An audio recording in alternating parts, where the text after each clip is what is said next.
In this video, we're going to learn a couple quick ways to solve percent problems. These methods don't work for every single type of problem, and we're definitely still going to be using the ratio method, but in some problems it is quicker and more efficient, and it also tends to be the way you're going to see percents dealt with in later classes. So in lieu of vocabulary this week, both of these strategies are going to work by treating ratios as fractions, converting them to decimals, and then to percents, or backwards, but it's going to need these conversions. So let's think about the fraction 3/4. As a decimal, we know that is 0.75, and if we forget that, we can figure that out by doing some long division. And then as a percent, we learned earlier this week that that would be 75%, because you can move that decimal place 2 spots. Okay, so we are going to be starting with a ratio. So we're going to say 4 out of people like chocolate. And then our question is, what percent is this?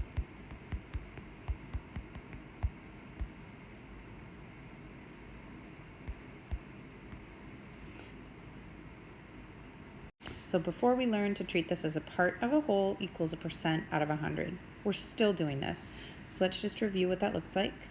4 out of 5 equals what percent out of 100? And then we would scale it up. We'd notice this is multiplied by 20, multiplied by 20, and 4 times 20 gives us 80. So it would be 80%. Now, an alternative way to solve this problem would be to first write it as a ratio, and we're going to write that ratio as a fraction. So we're going to say 4 out of 5, and then we're going to convert that into a decimal. And we may not know offhand what 4 out of 5 is, so we might need to do some long division. And we learned earlier this year that to convert a fraction into a decimal, we divide the numerator by the denominator. So we do 4 divided by 5. 5 doesn't go into 4, so we have to make it 4.0. 5 goes into 40 8 times. So our decimal is 0.8.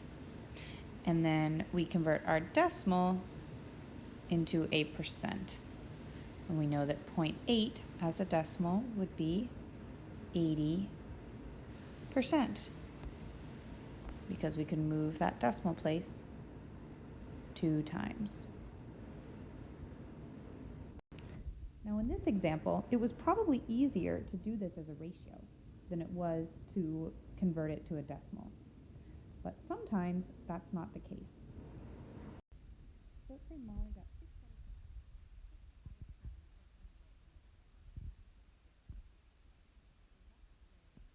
First, look at it as a ratio. So part out of whole, 6 out of 7 equals something out of 100. Well, now we need to figure out how many times 7 goes into 100. Okay, so we have to divide 100 by 7, and then we're going to get some answer up here. And then whatever that answer is, we're then going to need to multiply that times 6, right? That's been our strategy. That's 2 steps. If we use the decimal method, we only have to do 1 step of tricky division and multiplication, and then otherwise we just get to multiply by 10. So let's try it. So we're going to start with our fraction, 6 out of 7, and we need to convert it to a decimal.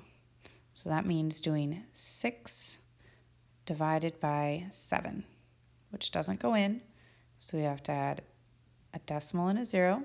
How many times does 7 go into 60? That would be 8 times, giving you 56.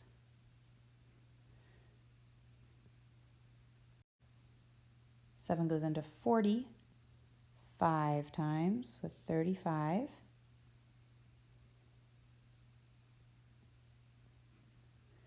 7 goes into 50 7 times.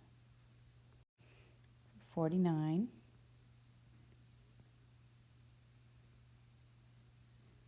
can see how this decimal is getting crazy. Anytime you divide by 7, it gets really crazy. So we only want to have to do it once. And since we're dealing with a grade here, what percent did she get on a test? We don't normally count parts of percents. So at this point, we have 0.8571, and it's going to keep going, and we're not sure what it's going to do. But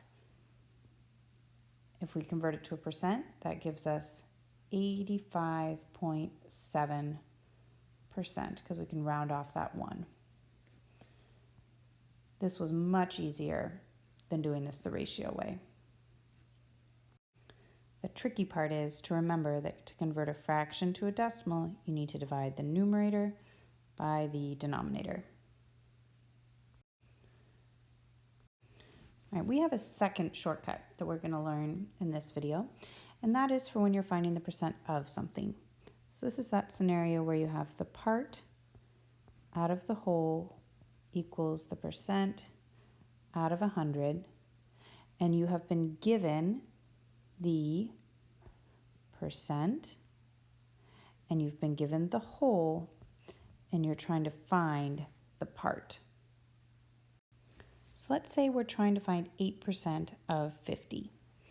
So we learned recently that to do this, we use a ratio.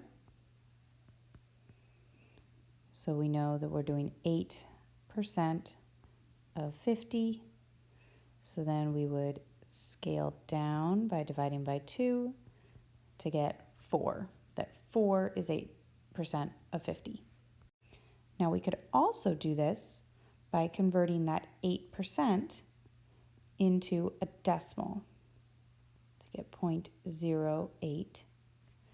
And then we've, for a long time, treated that word of right there as a multiplier. We know that of usually means multiply, and this is no exception. So we can actually just do that multiplication. We can do 0.08, that's 8% as a decimal, times 50. And when we do that, we'll do 50 times 0.08. We get 4. So 0.08 times 50 also equals 4. That same answer that we got over here. Now in this case, the ratio, that was easier. But you can probably see how if that 50 was not a nice, clean divisor of 100, then this new method might be easier. Let's try one like that. All right, so what is 60% of 70? So we're trying to figure out what out of 70 equals 60 out of 100. Well, 100 divided by what equals 70? That's not super nice, easy math. So let's try it the new way. Let's convert 60% to a decimal, which would be 0.6. Convert the percent to a decimal. And then we're going to multiply the decimal by the whole to get the part. So we're going to do 0.6 times 70. And that's going to give us our answer. So let's try it. Do 70 times 0.6. Move the decimal over 1. And that gives us 42. That was nice.